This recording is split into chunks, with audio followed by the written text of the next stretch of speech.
If anyone eats of this bread, he shall live forever.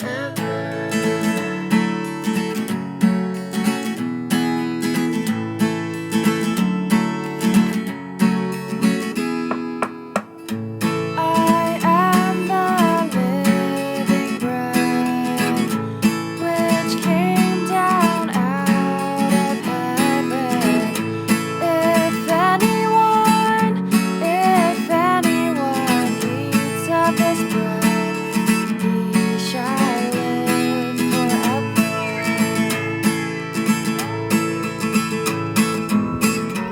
And the bread which I will to you give is my flesh, given for the life of the world. I am the living bread, which came down out of heaven. If anyone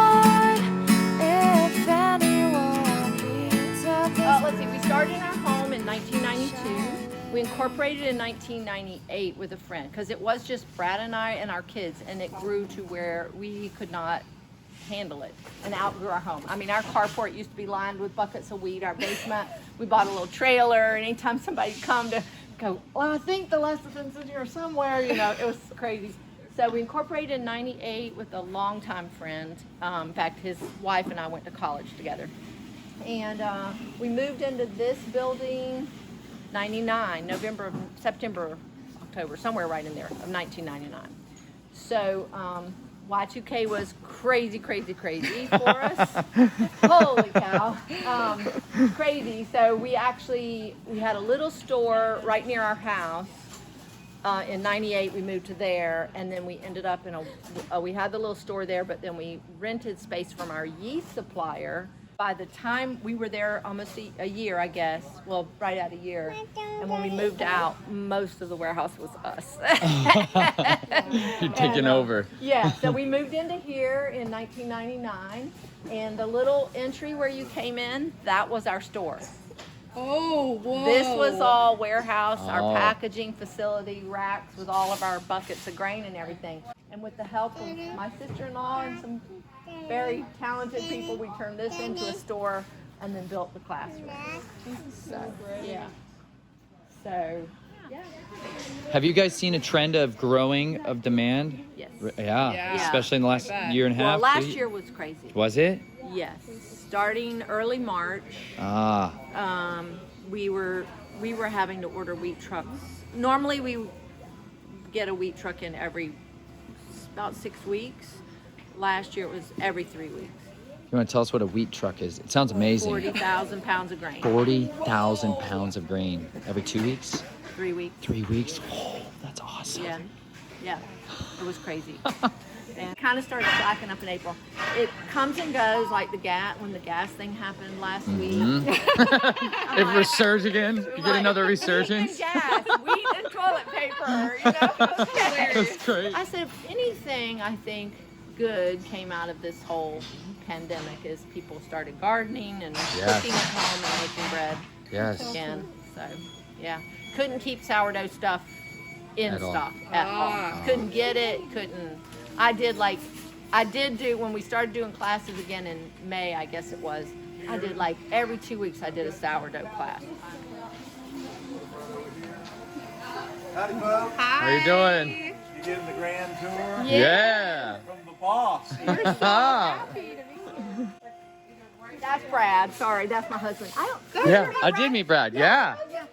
Come on. He was talking to folks all about clean food when I was here last. It was awesome. I was like sitting there and look at him go. You do clean food? Yeah. I thought you did. I thought we talked about it. Absolutely. Oh, yeah. It's awesome to hear you guys advocating just life in so many areas, though.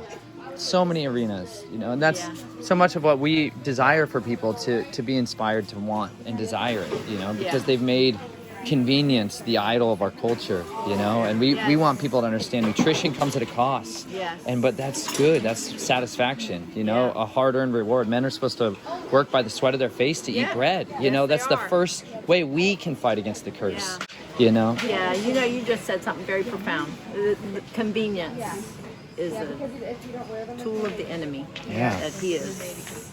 I mean, people are aborting their children. Yes. Convenience. That is. A great idol. It is. Great idol. It is. That's. Yeah. Yeah. And his kingdom is about, I mean, he set us to work. Yeah. You know, he set us to work. I avoided work for years of my life because I was raised in a culture that idolized air-controlled environment and just shirking responsibilities. Yeah. And it's taken me going out into the fields. It's time to plant the orchard. We're going to be bringing in puppies for training in here. We've got guard puppies, guard dogs that are going to be trained in here. But it's a great place to have our orchard. We've had chickens in here for quite a while, and Hamilton, who is our foraging, pasture creating, wild vine nightmares in the forest eating pig. He works out in here, and he's been in here for a while. But now it's been cleared down pretty good by all the critters. I've mowed off some of the summer weeds, and it's time to put the orchard in here. There's gonna be a lot of apples and pears, because pears love it here. Apples too, just they can be finicky. But plant vineyards, y'all. Vineyards, orchards, places where things grow perennially. It's like my ultimate goal. But I love market gardens because I love eating vegetables. You ever like a tomato? Everybody does. A tomato is on every plate in the face of the earth when it's available. Reasonably. I'm gonna grow the best tomatoes in the world here. But I can only do that if I'm fueled by this deliciousness of apples. I love things that come out of the ground in epic abundance because I want my children to climb into the heights of these and scour them for treasures. Live dangerously. Plant perennials. And for her too, staying home, raising children, like the labor load that it takes to be a mom and a wife that supports multiple meals a day from multiple mouths continually, like the exhaust. Can you see my loaf? Back there. I went ahead and tied it up, and there we go. I went ahead and tied it up, and I did some little cuts in the top, so now we're gonna put it in the oven. Hopefully it won't catch fire. And the fatigue and the weariness and working by the sweat of my face in fields and volunteering on farms. I mean, it's transformed us though. That is great. And we now eat bread in satisfaction. You know, and you read these proverbs where it's like, it's better to have a little of herbs and spices than in peace than the fat of kings, you know, in grumbling. Strife, And that's what we knew. This world gives you grumbling and strife and bitterness and frustration.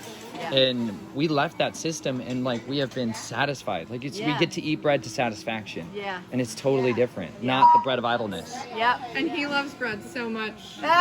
He is like, I'm like, oh, make biscuits. And he's like, you're going to make 4 batches, right? There's only 4 of us, Sue. Quadruple batches every time. He's like, well, I'm going to eat like 5 or 6 a day. That's great. I've been waiting my whole life to eat bread. I just didn't know it. He loves it so much. Now you know I have 9 kids. Yeah. Yes. 14 grandkids so far. So yeah. That's awesome. Yep. We try to help people find a way to make food that everybody will love. So bread, of course, was our beginning point, but then didn't take me long to get into dehydrating food and then pressure cooking. Yeah.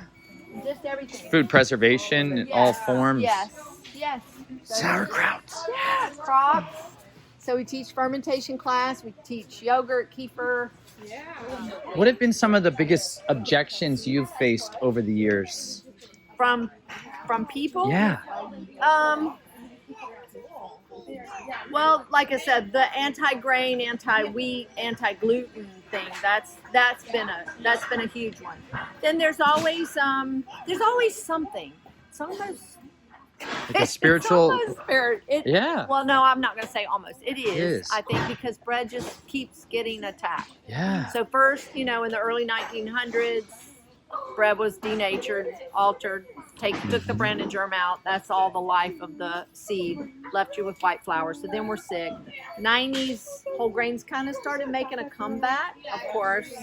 So the food industry capitalizes on it with deceitful whole grain bread. And So when people saw, that didn't really work, then the whole anti-gluten, anti-grain, and that one was really big. Phytic acid was a big thing for a while. How do you handle that? That tell was us one of our about big that. questions. We get that one Yeah, all the time. okay, Okay. Have you read my paper on it? No, not yet. Okay. She was just in the All car trying to read up on it, and we were Okay. wanting to. We get that asked constantly. Yeah, Like, and what about the phytic acid? And isn't that harmful to us? And if whole grains have that, like, how do you counter it? Or how does... yeah. What? Yeah. I what's say, the what's you what's think the God deal would with put it? Yes, that's Yeah, what our. That's what I'm saying. That's gonna So- poison us. Yeah, so phytic acid is actually a powerful antioxidant, and it's really the information that people kind of jumped on. It started with Sally Fallon, and then Jordan Rubin jumped on the bandwagon and just really promoted it a lot. It's based on some information from the 1940s, a Dr. Howell, because actually when I was taking a nutrition class with Trndy School of Natural Health, I had to read a book by Dr. Howell on enzymes, and the very quote in Jordan Rubin's book that he didn't really credit with Dr. Howell, but Dr. Howell said it anyway. It's old, outdated information that phytic acid binds heavy metals. Yes. It does.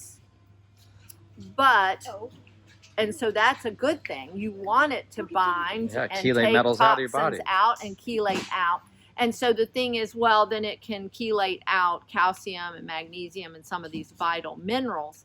But there's enough vital minerals in grains themselves that's not really, really an issue. If you were super digestion compromised, perhaps, but your gut organisms that should be in there make phytase, which will break that phytic acid down. But so, all this about soaking grains and all of that, and sprouted grains, I don't think that was ever done. Sourdough, yes, helps break some of that down, the longer, slower rises, but I've had my calcium and minerals checked over the years, and I've never ever been deficient. Yeah. Ever in iron or any. Well, once with iron, but only when I had cancer. So, and was really, really, really had an infection pretty badly. So, but that was the only time, and that wasn't from the bread. So it was funny when all of that phytic acid stuff was coming out. And I do believe in longer, slower rises. Like the overnight rise. Or Well, whatever. not even the overnight, just longer, slower rises. The yeast feeding, whether it's sourdough or whatever, the yeast feeds on the wheat and it produces nutrients, and it makes nutrients available that wouldn't be available if you didn't have that long, slow rise. But also, we know that people ate porridge, and people ate, the disciples went out in the field with Jesus, and they took it right out of the field and popped it in their mouth. I haven't figured that one out. I would love to know what kind of grain that was that they just chowed down on because they were hungry right from the field. It's never been pleasant. Even soft white, you're like, she loves it. Our children eat it like snacks. Well, now I eat oats. If you've ever popped some fresh oats and oat groats in your mouth, they're sweet and they're so good. Yeah, I love them. But anyway, so we know those things, and we know Southerners didn't eat. We don't eat yeasted breads typically. Culturally. Because that type of wheat doesn't grow here in the Southeast. So we're biscuits, quick breads, muffins, pancakes, that was the kind of bread, cornbread. So I just didn't buy into the whole thing that it had to be soaked and had to be all this stuff done to it. And I came across a book, Dr. Rex Russell, that wrote What the Bible Says About Healthy Living. I talked to him at length because he had a little paragraph or two in his book about phytic acid being a chelator.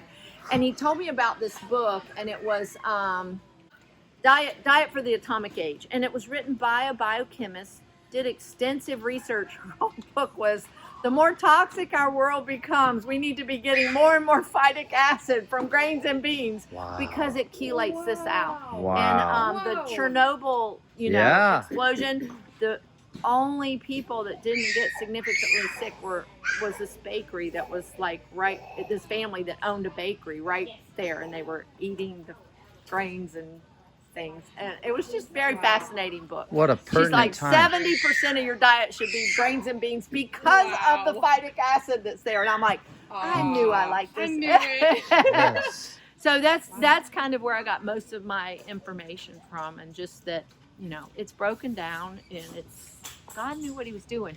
You know, and these anti-nutrients that think are in grains, most of them are in seeds, and they protect the seed.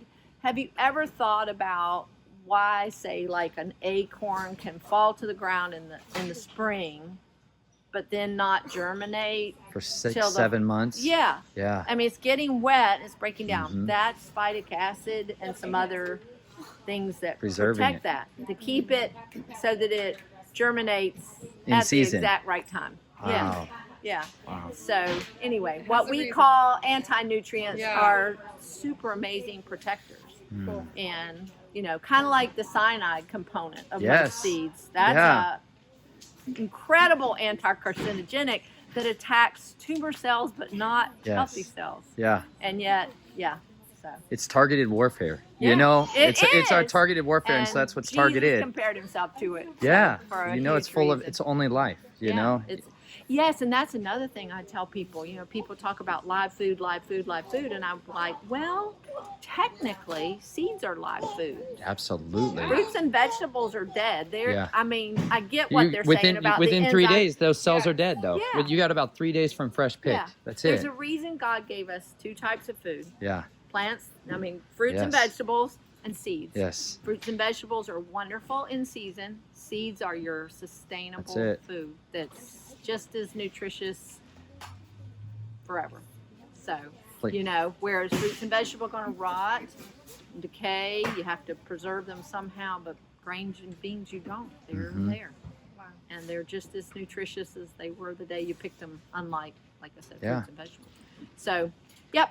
It's So, like his that's scripture, you know? It's Yeah. there, and it's always, Yeah. it's living bread. You Yeah. know, it's a living bread that's always there. Yeah. And it's when people start trying to dismantle it and sift Yeah. it out, So that's portions why I of it, that say it gets diseased. Seeds are live; they can procreate. That's right. An orange can't procreate. The seed can, Yeah. but you know those Absolutely. things rot. So that's why I'm like, if you want a true living food, living is something that can produce life, and that's what seeds are. So yeah. Anyway, Thank you. so this is our mixer. That's the finest mixer in the world. And these are our bread machines, our electric mills, our hand mills. We have some cold drinks up in the fridge.